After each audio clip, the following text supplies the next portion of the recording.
তো হাই বন্ধুরা, good afternoon. দেখো আজকে রেডি হয়ে বেরিয়ে তো কোথায় যাচ্ছি তোমাদেরকে সকাল থেকেই বলেছি যে তো চলো দেখা যাক তোমাদেরকে কোথায় নিয়ে যাচ্ছি। চলো তো দেখো স্নান টান করে একবার রেডি হয়ে কমপ্লিট করে বেরিয়েছি যাতে বাড়িতে এসে আর না হয় বিশ্রাম করবো।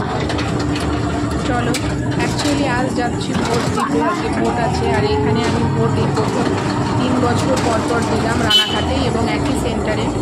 তো এটার এই আজকের দিনের এই এক্সপিরিয়েন্সটা খুবই সুন্দর লাগে। একটা আলাদা রকমভাবে নিজের একটা অধিকার, নিজের একটা নাগরিকত্ব বোধ মনে হয় যে হ্যাঁ আমি যেই দেশে আছি এর একটা আলাদা অধিকার মনে হয়।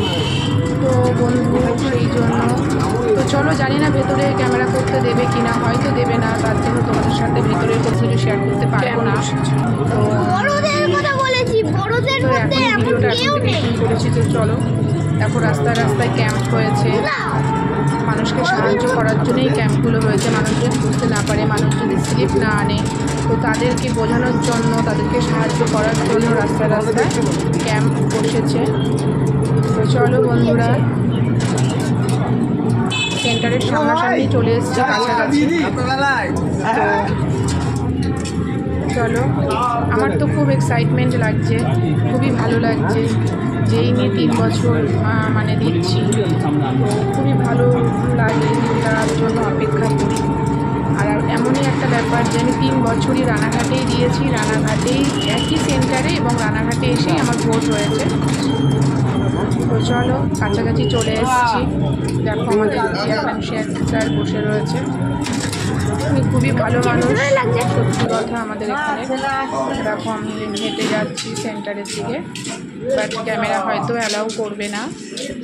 দেখো সবাই দিয়ে আসছে, মানে সব যাচ্ছে আসছে। তো শুনলাম ফাঁকাই আছে। তো চলো দেখা যাক, ভেতরে ঢোকা যাক, কি বলে শুনি। তো আমার যতটা সম্ভব আমি ভেতরে ক্যামেরা তোমাদের সাথে শেয়ার করতে পারবো না। তো এই হচ্ছে ব্যাপার। তো দেখা যাক, চলো। এই যে সেন্টার, এটা বিল্ডিংটাই হচ্ছে একটা স্কুল। তো স্কুলের ভেতরেই ভোট হচ্ছে। তো মনে হয় না পারবো। এর মতো ক্যামেরা চালিয়ে না, কেটে ভেঙে দেবে কিন্তু। ব্যাপার ভেতরে নিয়ে যাওয়া যাবে না।